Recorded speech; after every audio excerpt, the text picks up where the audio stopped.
back to Mobility. I'm Dr. T, Dr. Bubbs. How you guys doing? How are you doing? I'm doing all right, man. Not too bad, not too bad.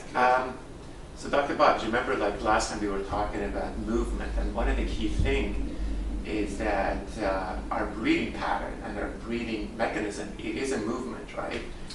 And this is something that we wanted to be able to dive in a little bit and then to be able to talk about, well, what are some of the good movement patterns and what are some good breathing patterns? Yeah, I mean, last week we let you guys in on establishing that basic pattern of the crawling pattern, how important it is to incorporate, and hand in hand with that is breathing, because if you don't breathe well, it's gonna rear its head even in your day-to-day work life, home life. Next time you're at work and you're stressed and you're not coping well with the amount of work that you have on, or you have a bit of anxiety or anything like that, then you're going to be breathing up into your chest. It's like pump handle breathing, which is a trigger to the brain to then produce that fight or flight, adrenaline response. So it really has can put you down that road in terms of accelerated stress response. So getting back to good breathing is going to really help you out there, right? Because one of the key things is like considering how busy our lives have become, that our stress response is activated about 50 times. And one of the first things that we compromise is this breathing, and then we stop breathing because we want to be ready for whatever is coming our way. And it's very hard, to be able to get back into that normal breathing pattern, right? So, and the other thing I was thinking about is like, we have wonderful inputs from yoga, Pilates, different paradigms, right? That they all talk about breathing, but I think what we want to be able to talk about the basic biomechanic of it to some extent. Yeah, for sure. And not necessarily in terms of the deep breathing or anything else, right?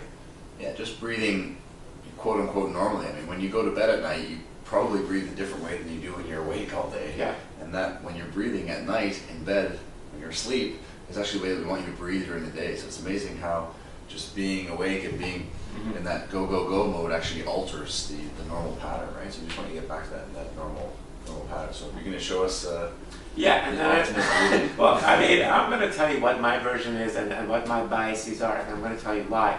And I'm sure we've both been in seminars that people get into like almost like a fist fight, talking about what is the optimal, what is the best way.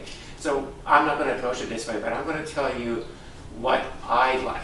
Now, to me, it is pretty established that when it comes to inhalation, you do want your stomach to go out, so the diaphragm will go down, right? Yeah. So the proper movement would be, as I inhale through my nose, and I'm getting minimal apical activation, right? So my chest is not moving up, right? Yeah. Now, again, this is not the sexiest thing. So again, me pushing my stomach out, not sexy. But this is what we need to be able to do. And it's pretty mild as well. Like, you're not necessarily going to be a major movement out, but it definitely has to feel in the belly. And if you're not used to breathing in your belly, this is going to feel like a lot of work. It's going to feel very strange, and you may actually feel like you have to really push it out, because most people aren't really used to that. And I think a lot of times when I see patients, I mean, when you palpate this area, it's just inferior to the clavicle, there's a huge amount of tension because of that, because they end up breathing in this way, right? So they initiate the movement all in the neck, right? Which you'd be able to sustain for a while, but long term is not a good strategy. Yeah. Now, any tools that you like to use to help people kind of coach them through that with? I'm a really big fan of giving them some kinesthetic intelligence, some kinesthetic input. So I put my right hand on my stomach, my left over my rib cage, and again, I try to be able to use that as a way for me to be able to see where I'm actually creating that movement.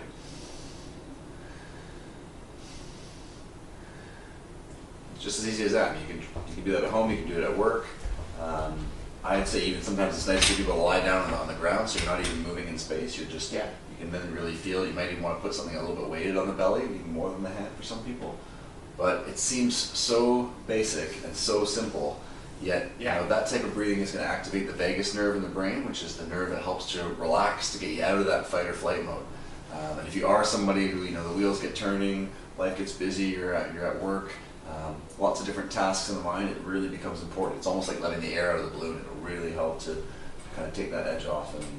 Or if you struggle with sleep at night, if you have trouble falling asleep, staying asleep, really big, and you can do it in bed. It only takes a few minutes, and once you become skilled at it, you'll notice that even during the day at work, you can just bring it on and it'll help in busy periods, or you'll naturally actually just breathe that way, and it makes a really big difference in the long run. Lots and lots and lots of research at the moment being done in this area, right? And I think that even from a performance standpoint, you know, what is not just one position. So you could actually train yourself. For example, if I'm in a squat position, right, trying to see if I'm able to do this movement or not, right? You know, because it becomes very difficult. And I think a lot of times when we just practice something in one position, it doesn't transfer well to other positions. So it's really good to be able to get sure.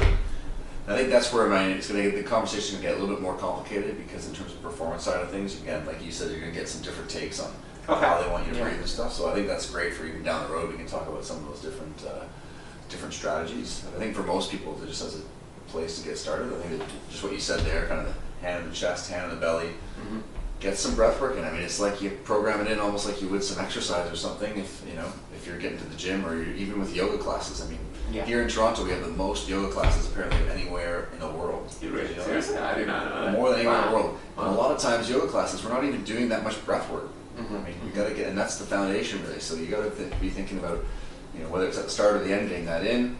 If you're at home, subway, streetcar, wherever you're going in transit is another great time to kind of throw that in and do it daily for 7 days, and you'll notice a big difference.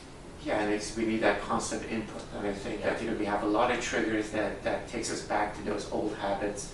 So it's not like we reach a end game, right? You need to constantly work at these, and I think it's really it's fun, and you be able to again get to know your body, be able to again to explore that, and the more you be able to again get your diaphragm working, just like really auditing yourself and being able to get a better sense of what your body is doing, I think the better you're going to be, and the better you're going to actually help us to come up with a proper treatment plan, even down the road. So it's a really good thing. And we'll save the benefits of chanting. We'll get Dr. T to do some chanting for us in a future episode. We'll save that for later. Nobody wants to hear that. For now, get started on that, and we'll see you guys next week. All right, what are we going to talk about? Habits.